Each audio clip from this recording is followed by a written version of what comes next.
Hello मेरे प्यारे बच्चों, कैसे हो आप सभी। आई होप आप सब बहुत अच्छे होंगे। अच्छे हो सब लोग। पढ़ाई कैसी चल रही है आप लोगों की? अच्छी। एसएसटी की क्लासेस कैसी लग रही है? मजा आ रहा है? आ रहा है। अभी हम हिस्ट्री कर रहे हैं, है ना। हिस्ट्री में हमने बहुत सारी चीजें देखी। अभी हाल फिलहाल में हम क्या पढ़ रहे हैं? हम मॉडर्न हिस्ट्री पढ़ रहे हैं, जिसमें से हमने चैप्टर 8 पे हम पहुंच गए और चैप्टर 8 का पार्ट 1 कंप्लीट कर लिया, जिसमें हमने क्या देखा। हमारा 1919 के बाद का जो टाइम पीरियड है, गांधी के क्या क्या पॉलिसीज रही, कैसे गांधी ने नॉन वायलेंस को किया, नॉन कॉपरेशन मूवमेंट क्या था, है ना। किस तरीके से अहिंसा को प्रमोट करते थे गांधी जी, ट्रुथ को प्रमोट करते थे, कैसे गांधी जी ने पॉलिटिकल अपना जो पाथवे को फॉलो किया है, ये सब हम देख रहे थे। पार्ट 1 में हमने डिस्कस किया है। आज हम शुरू करने वाले हैं चैप्टर नंबर 8 का पार्ट 2। अब पार्ट 2 आपको तभी समझ में आएगा जब आपने पार्ट 1 अच्छे से देखा होगा, क्योंकि ये सब चीजें देखिए, हिस्ट्री एक स्टोरी के फॉर्म में आ रही है हमारे सामने, धीरे धीरे करके एक एक चीजें अनफोल्ड होती जा रही है। तो देखिए, आप देख जरूर सकते हैं पार्ट 2 को भी, बट पार्ट 1 को पहले अच्छे से देखिए। इस वीडियो के बाद देख लीजिए, ठीक है, कोई दिक्कत वाली बात नहीं है। तो अब हम पार्ट 2 शुरू कर रहे हैं। तो पार्ट 2 हम शुरू करने वाले हैं, जो आपका टॉपिक है the road to civil disobedience movement 1922 to 1929 तक। ये जो टाइम पीरियड आपको मैं बता रही हूँ ना, ये टाइम पीरियड है सिविल डिसोबीडियंट मूवमेंट का, ठीक है। इससे पहले हमने नॉन कॉपरेशन मूवमेंट, सत्याग्रह, ये सब क्लियर कर लिया, ठीक है, कि किस तरीके से सारे लोग एक साथ मिलकर ब्रिटिशर्स के खिलाफ मूवमेंट्स कर रहे थे। अब हम आ गए सिविल डिसोबीडियंट मूवमेंट की तरफ, 1922 के बाद का टाइम पीरियड। द स्वराजिस्ट, अब ये स्वराजिस्ट क्या, अब यहाँ स्वराज की बात हो रही है। We want self rule, okay. तो ये क्या है, द स्वराजिस्ट मींस क्या होता है। So after the non-cooperation movement was withdrawal, Congress was divided into two groups.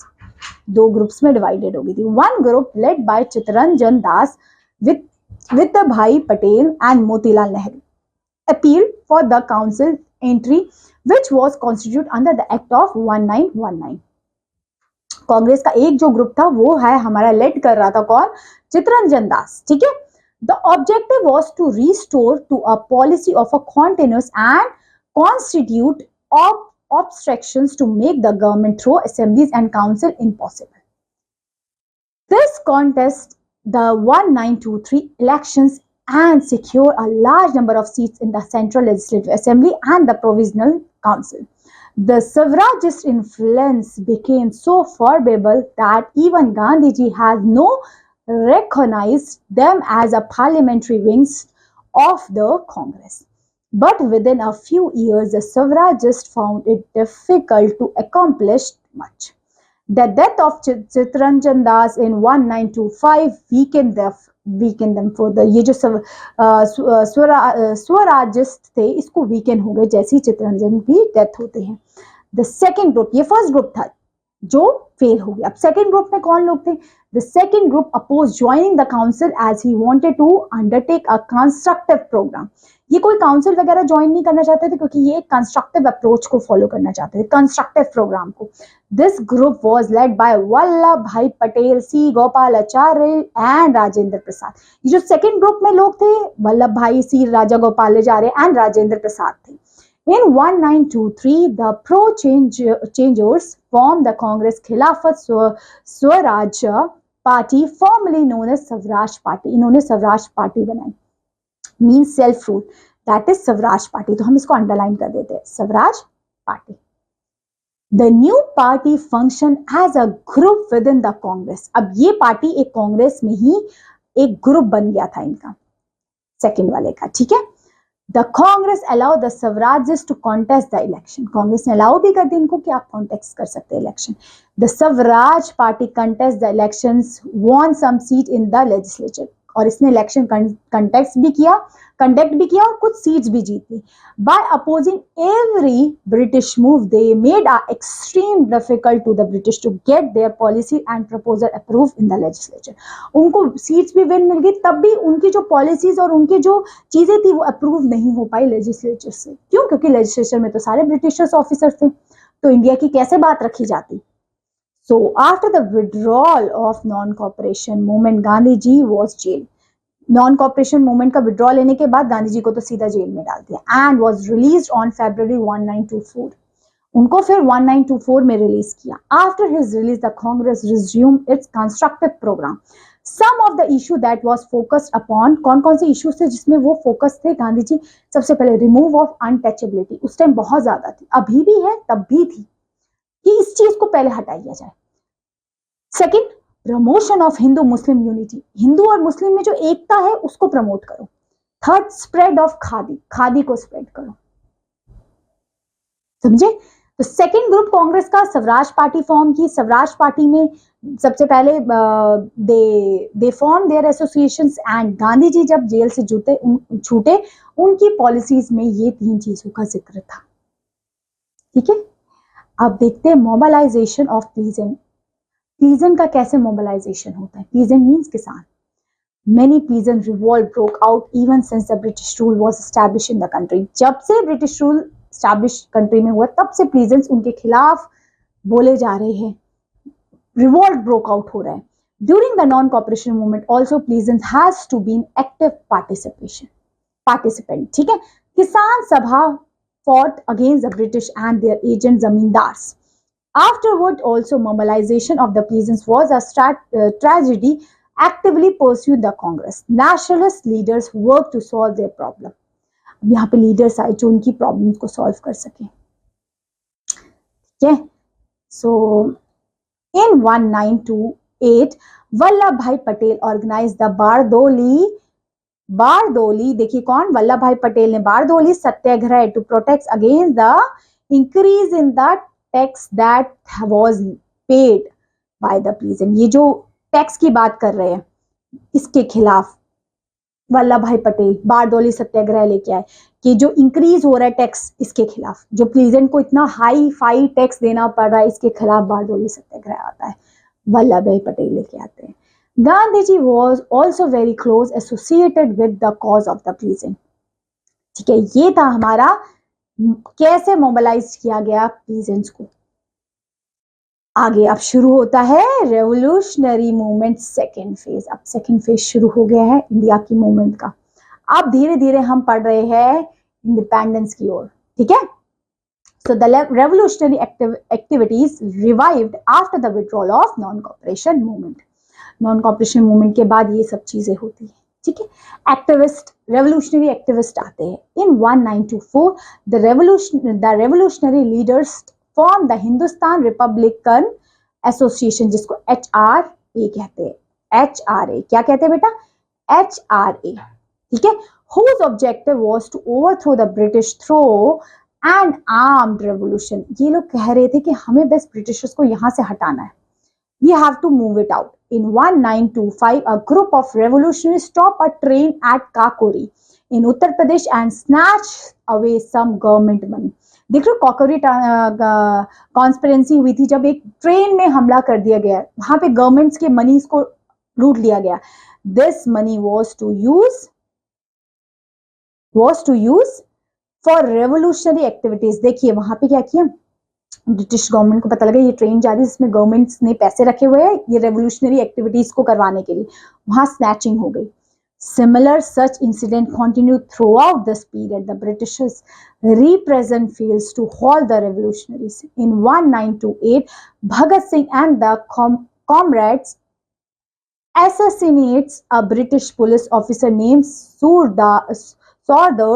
As a few months earlier, he has ordered a lathi charge on a peaceful demonstration led by Lala Lajpat Rai, during which Lalaji received fatal injuries and later succumbed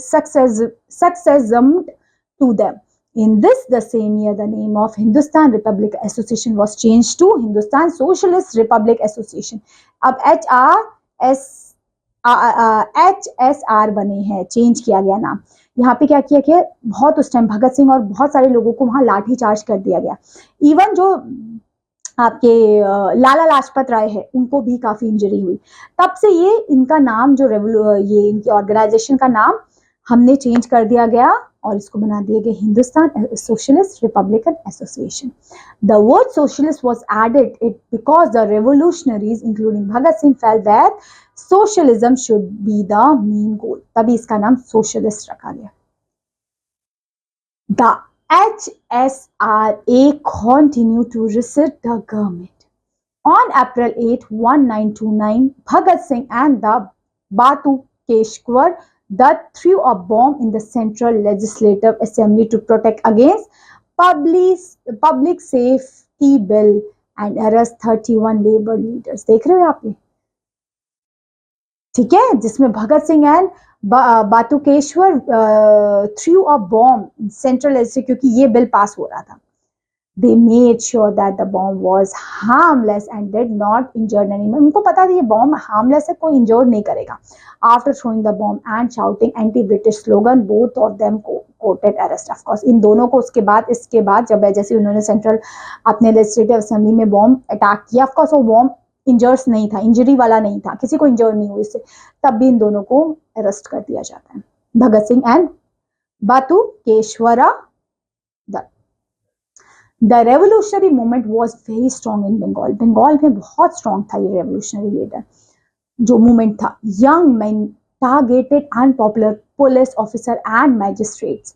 In 1930, 3 young revolutionaries, namely Binoy Bose, Dalal Gupta and Dinesh Dutt, killed their Inspector General of Prisons. Among the revolutionaries of Bengal, the most famous was Surya Sen.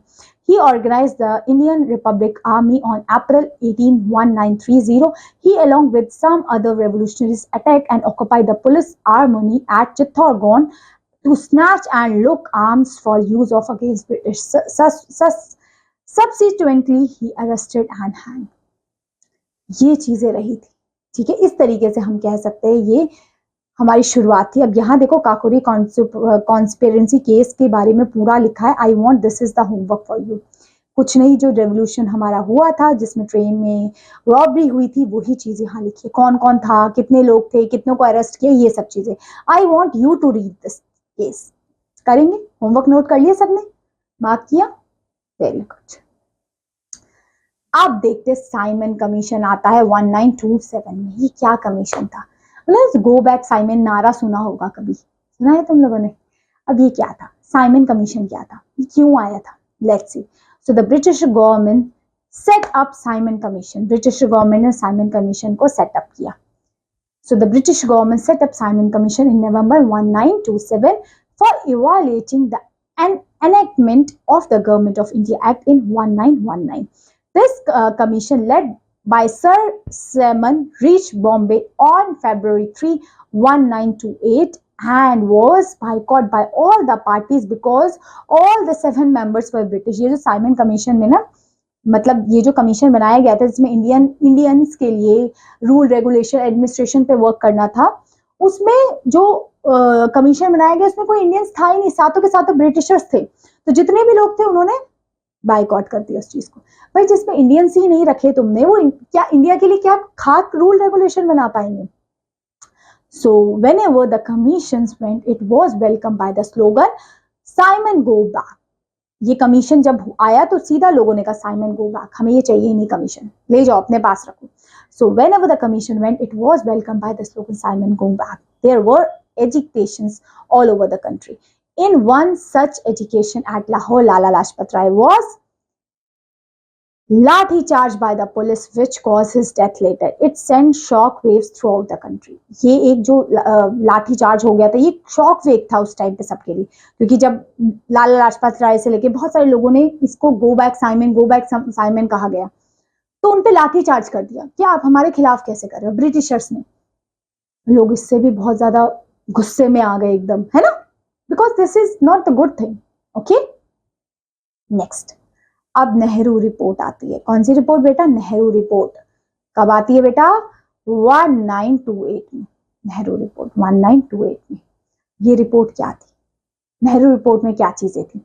In response to the Simon Commission report, the Nehru report outlined the features of an agreed constitution of India. It is called the domination status of India within a country. अब ये Nehru report, मतलब ये नेहरू नाम से पता लग रहा है इंडियंस ने ये रिपोर्ट निकाली थी। However, in the Madras session held in 1927, the Congress has declared complete independence as its final goal. Madras के जो सेशन हुआ था ये 1927 वाला, इसमें कांग्रेस ने कह दिया था now we are completely free, हमें किसी का कोई हस्तक्षेप नहीं चाहिए। In this context, the Congress accepted the domination status was considered as a step backward. The younger generation of the Congress, led by the Jawaharlal Nehru and Subhash Chandra Bose, was particularly unhappy with these sentences. This organization fully dropped the Nehru report. ये Nehru report थी जिसमें इन्होंने अपनी एक report बनाई थी जिसमें इनको जो जो चीजें चाहिए वो चीजें थी इसमें। ये थी नेहरू रिपोर्ट 1928 की। अब आगे देखते हैं सिग्निफिकेंट डेवलपमेंट बिटवीन 1928 से लेके 1930 तक क्या क्या डेवलपमेंट्स आए, क्या क्या चेंजेस आए इस पीरियड में। So there were more than 200 strikes in the India during 1928, of which the most successful was Bardoli Satyagraha, led by the Vallabhbhai Patel in Gujarat in 1928, which earned himself a title of Sardar. Of course, ये बारदोली सत्याग्रह से ही वल्लभ भाई पटेल को सरदार का title पड़ा है, तभी हम सरदार वल्लभ भाई पटेल आज तक बोलते आए हैं इनको। So the Hindustan Republic Association was formed by the Chandrasekhar Azad and the Bhagat Singh in the 1928. ये जो एसोसिएशन बनी हिंदुस्तान रिपब्लिक एसोसिएशन, ये बनती है बाय चंद्रशेखर आजाद एंड भगत सिंह के द्वारा। ठीक है, ये इसी टाइम पे ये सब चीजें आई है, बारदोली सत्याग्रह, हिंदुस्तान रिपब्लिक एसोसिएशन, ठीक है, जो किसने, चंद्रशेखर आजाद एंड भगत सिंह ने बनी थी 1928 में, whose main objective was to establish India as a socialist republic. इनका मेन ऑब्जेक्टिव था कि हम इस इंडिया को as a socialist republic, as a independent state, as a self governing state के तौर पे देखते हैं। ये डेवलपमेंट आए थे हमारे 1930s के टाइम के। अब आता है द कंप्लीट इंडिपेंडेंस रेवोल्यूशन, जो आता है हमारा 1929 में। कंप्लीट इंडिपेंडेंस क्या है ये? सो इन 1929 the Congress session in Lahore held under the chairmanship of Jawaharlal Nehru declared पूर्ण स्वराज। ये पूर्ण स्वराज लाहौर में डिक्लेयर किया था by the chairmanship of Jawaharlal Nehru की। और a complete independence as a goal, ये पूर्ण स्वराज मतलब है कि अब हमें कंप्लीट इंडिपेंडेंस चाहिए, अब हमें कुछ ना आपकी कुछ सुननी है ना हमारी कुछ, हमें आप बिल्कुल वी वांट फुल इंडिपेंडेंस। कब हुआ ये? 1929 में। Gandhi ji was appointed as a leader of campaign of civil disobedience. Jawaharlal Nehru himself hosts the tricolor flag in India in 1929. Of course, India में सबसे पहले जवाहरलाल नेहरू ने ही होस्ट किया था अपना national flag, tricolour flag in 1929 में, in the river of, river bank कौन सी river? Ravi नदी के किनारे। रावी नदी बहुत पूछी जाती है, ये लाहौर का सेशन ये बहुत पूछा जाता है, इंपॉर्टेंट है ये सब चीजें, ठीक है। It was a resolve to observe January 26, 1930 as a Independence Day। तो ये डे को हम as a independence day observe करते हैं क्योंकि इसी दिन सबसे पहले हमारा नेशनल फ्लैग को होस्ट किया था बाय जवाहरलाल नेहरू ने। कौन सी डेट? 26 जनवरी 1930। अब यहां शुरू होगा सिविल डिसोबीडियंस मूवमेंट, 1930 से लेकर 1933 तक था। अब ये क्या है? So it is an atmosphere charged with the political tension. The civil disobedience movement was launched by Gandhi ji in 1930. So ये civil disobedience movement launch होता है गांधी जी के द्वारा। He formulated his 7 points on administrative reform and asked Viceroy Irwin to accept them, but the official response was not a favor. यहाँ पे ये जो चीज लेके आए गांधी जी, इन्होंने जो अपना एडमिनिस्ट्रेटिव रिफॉर्म बनाया था, ये आज किया था वायसराय को कि आप इसे एक्सेप्ट करो, बट ऑफ कोर्स क्यों ही एक्सेप्ट करेंगे, उन्होंने नहीं किया। Consequently Gandhi ji began Dandi march to break the salt law in March 12, 1930। अब इसके बाद दांडी मार्च शुरू कर दिया, जैसे उनको ब्रिटिशर ने उनके एक्सेप्ट नहीं किया जो उन्होंने एडमिनिस्ट्रेटिव रिफॉर्म बोले थे, तो उसी दिन गांधी जी ने दांडी से अपना सॉल्ट लॉ को शुरू किया। सॉल्ट लॉ मतलब पता क्या था? ब्रिटिशर्स ना पहले सॉल्ट जैसी चीज पे भी बहुत टैक्स लगाते थे, तो इंडियन गांधी जी ने कहा ठीक है हम अपना सॉल्ट खुद बनाएंगे। उन्होंने दांडी टू अपने खुद पांव से मार्च की गई इतनी दूरी, ठीक है, जहां पे वो दांडी से शुरू करते हैं वो मार्च शुरू है ना, और वहां तक अपना वीकेंड से खुद अपना सॉल्ट हम बनाएंगे, ये मार्च का पूरा था कि हम आप पे इस चीज के लिए भी डिपेंडेंट नहीं है. सो we can say consequently Gandhiji began Dandi March to break the salt law on March 12, 1930 along with 78 followers. इस दांडी मार्च में उनके साथ 78 फॉलोवर्स थे, वो भी खुद दांडी तक पैदल यात्रा करते हुए गए और उन्होंने ये सॉल्ट लॉ को ब्रेक किया और कहा कि हम आपका नमक खाएंगे नहीं, हम खुद से बनाएंगे. It was a mark of beginning of civil disobedient movement. ये जो सॉल्ट लॉ था, ये जो वॉक थी, ये सबसे बिगनिंग थी हमारे इस मूवमेंट की. The salt law was broken, foreign goods burn and liquors shops picked. जो भी ब्रिटिशर्स की शॉप्स, लीकर शॉप और दुकानें, टेक्सटाइल, कपड़े, सब कुछ बहिष्कार कर दिया.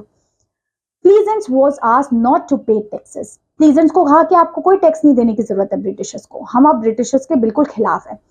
Students boycott school, colleges and the government employee to boycott their offices. Government employee ने भी अपना boycott कर दिया offices को. As the government adopted repressive measures, it further famed the fire of discontent. Thousands of people, including Gandhiji, was arrested and the Congress was declared illegal. उस time पे भी बहुत सारे लोगों को अरेस्ट कर दिया गया ब्रिटिशर्स ने कि हमारे खिलाफ कैसे ये सब लोग कर रहे हैं. तो यहां तक था पार्ट 2 में आपका. आई एम होपिंग सो कि ये वाला पार्ट आपको समझ में आया होगा, क्या है आपका non cooperation movement, civil disobedient movement, Kakori and all these things. अब हम इसके आगे का पार्ट 3 में कवर करेंगे, क्योंकि ये चैप्टर थोड़ा बड़ा है तो इसको छोटे छोटे पार्ट्स में करें तो ज्यादा अच्छे से समझ में आएगा आपको. आई एम होपिंग सो कि पार्ट 2 आपको अच्छे से समझ में आए. अब आपसे मैं मिलती हूँ पार्ट 3 में, तब तक के लिए पार्ट 1 एंड पार्ट 2 अच्छे से देख लीजिए.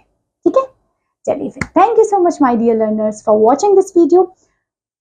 I will meet you in your next video. Till then, revise this chapter well and spread this video to everyone who wants to study this modern history, the period of Gandhi era. Okay? So that's it. Thank you so much. Have a good day. Bye bye. अब यहाँ से हम part 3 करेंगे chapter number 8 का. Part 1 and part 2 हमने cover कर दिया. Round table conference है, हम पार्ट 3 को शुरू करेंगे. ये जस्ट मैंने एडिटिंग के लिए, एडिटर को बताने के लिए बोला है. अब हम इंट्रो एंड एंडिंग सब कुछ करेंगे. हेलो माय डियर लर्नर्स, कैसे हो आप सभी? आई होप आप सब बहुत अच्छे होंगे. सो बच्चों, आज हम शुरू करने वाले पार्ट 3 चैप्टर नंबर 8 का. Yes yes, we are covering national movement, है ना, अपना गांधीयन एरा. बिल्कुल वही चल रहा है. Part 1 and part 2 I am hoping सो आपने पढ़ा होगा, वीडियो देखी होगी.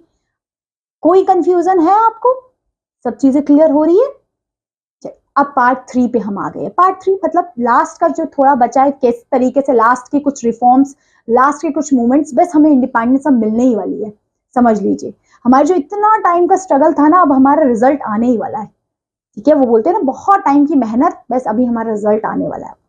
We got independent. ठीक है, तो थोड़ा सा पार्ट बचा है, वो कवर करेंगे एंड क्वेश्चन आंसर्स कवर करेंगे and this chapter is over. या सो are you ready?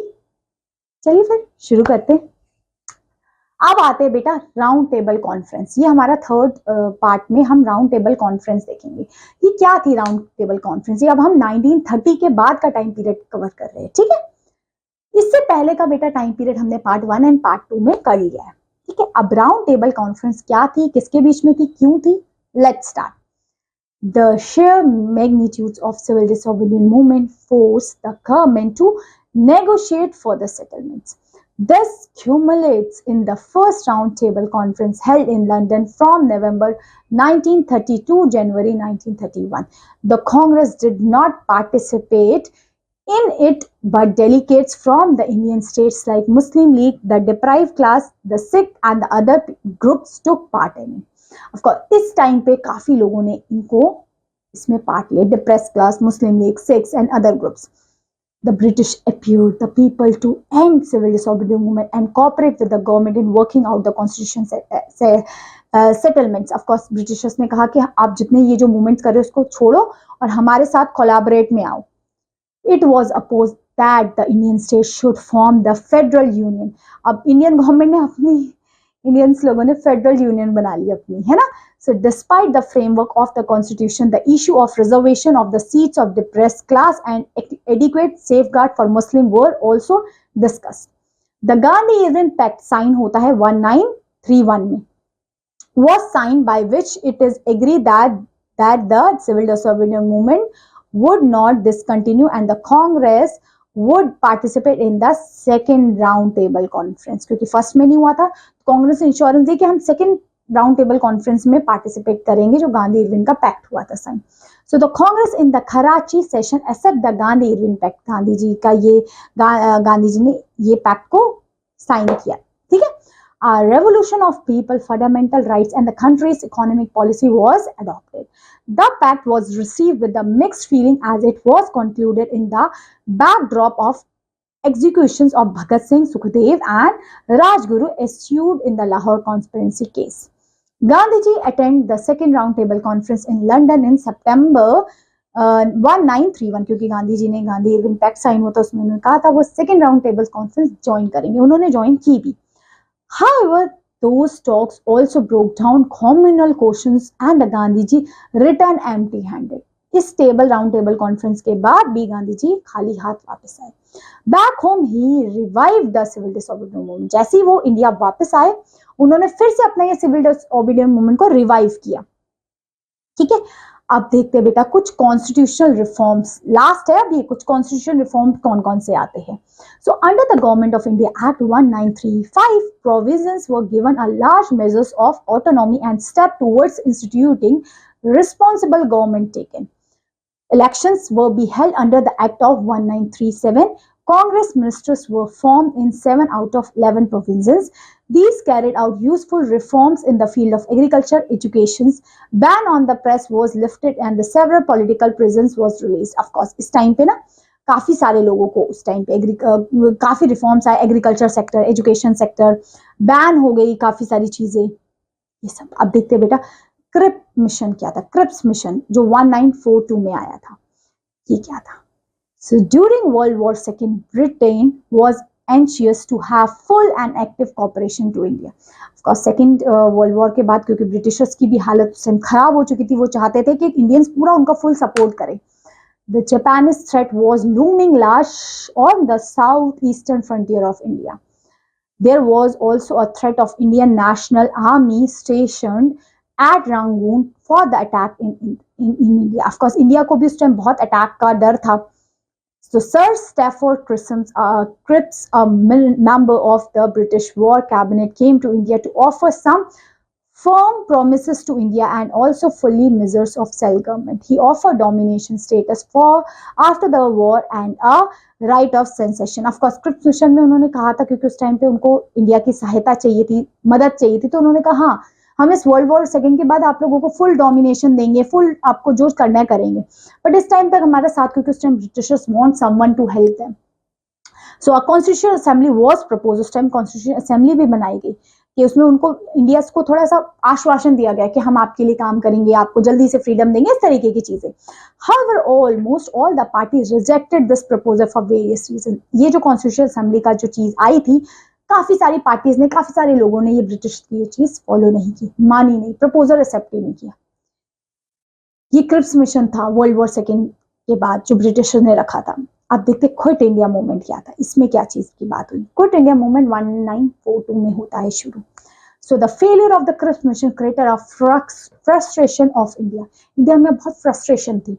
Thus the Congress gave a call for quit India at a meeting of Bombay on August 8, 1942 में. अब यहाँ पे कांग्रेस ने अपना ये चीज क्विट इंडिया मीटिंग रखी गई बॉम्बे में. A revolution was adopted demanding the end of British rule and immediate setting up the national government. National government को सेटअप करना, क्विट इंडिया मूवमेंट को छोड़ना है ना, मतलब we are following quit India movement, अब हमें डू और डाई वाली सिचुएशन है.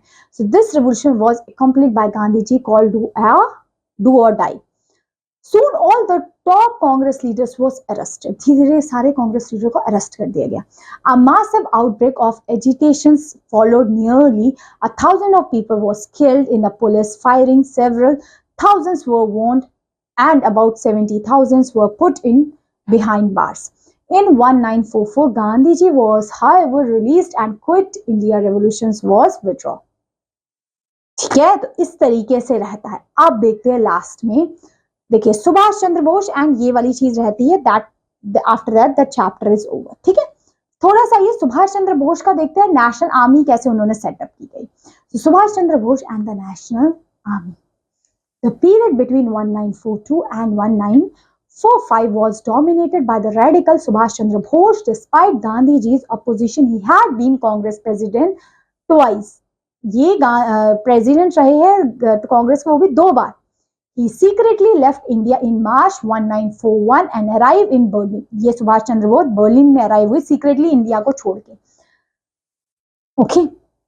From there, he went to Japan, where he was initiated Rash Bihari Bose, Captain Mohan Singh, Rise Azad Hind Force. इन्होंने फिर वहां पे सुभाष चंद्र बोस, राज बिहारी बोस एंड कैप्टन मोहन सिंह, इन्होंने आजाद हिंद फोर्स शुरू की, और इंडियन नेशनल आर्मी जिसको INA कहते हैं, comprising the Indian soldiers of the British Army who has been captured by the Japanese in the war.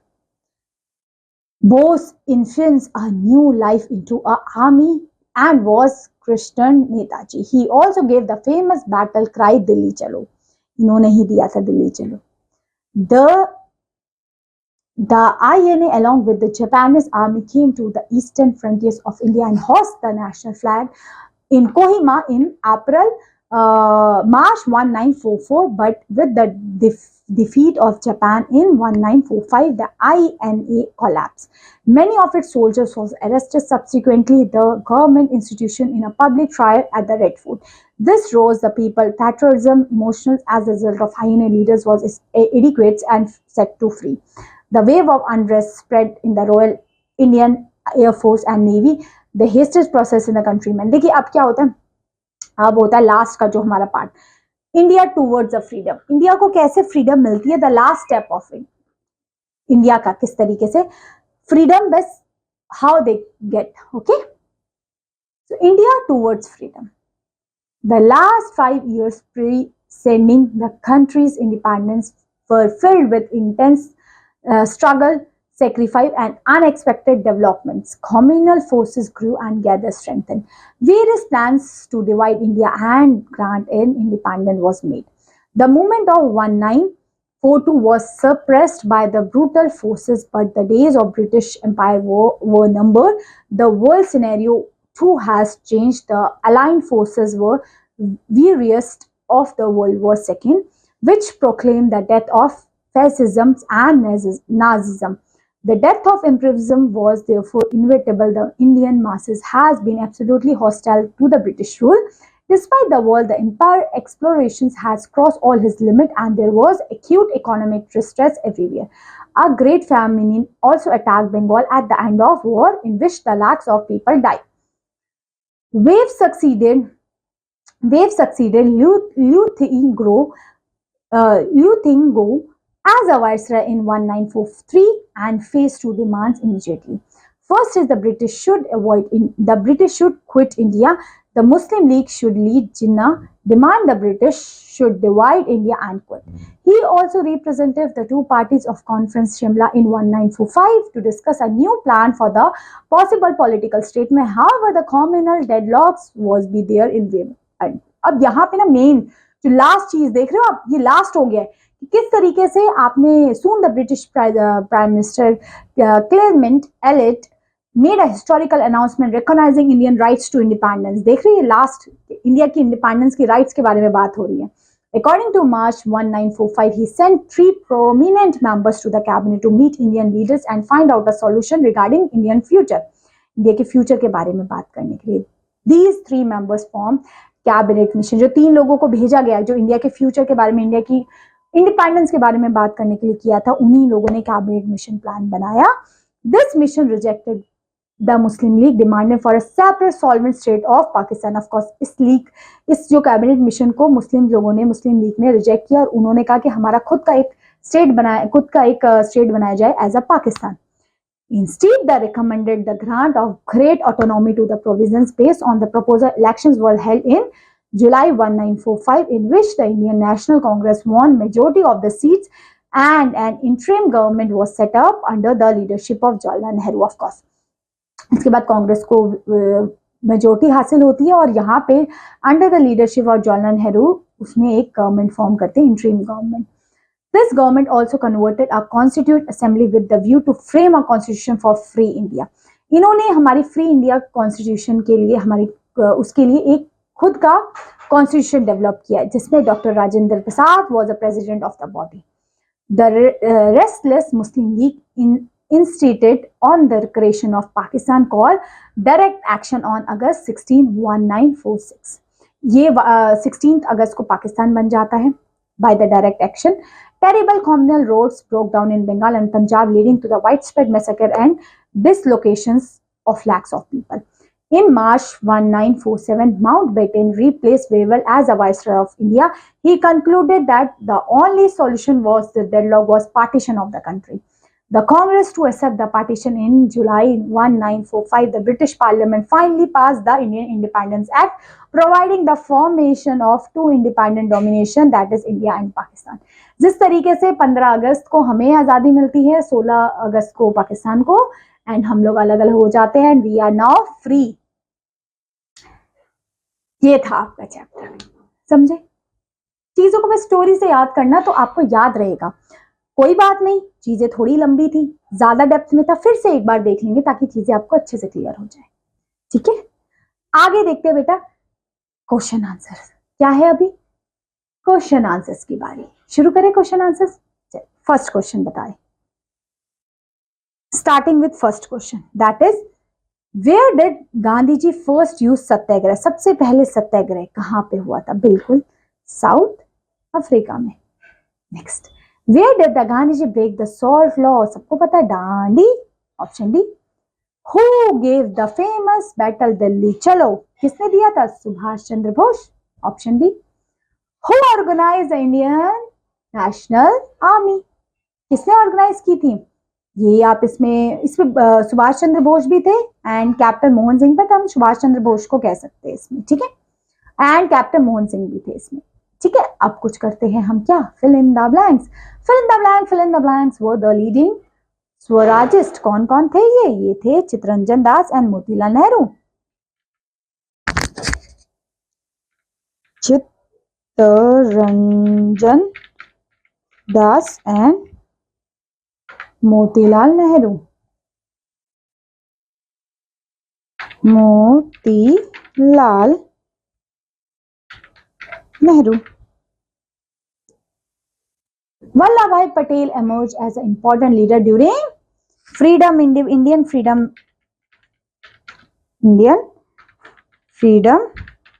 struggle. Fill in the blank had raised the Azad Hind Force or the Indian National Army. Subhash Chandra Bose.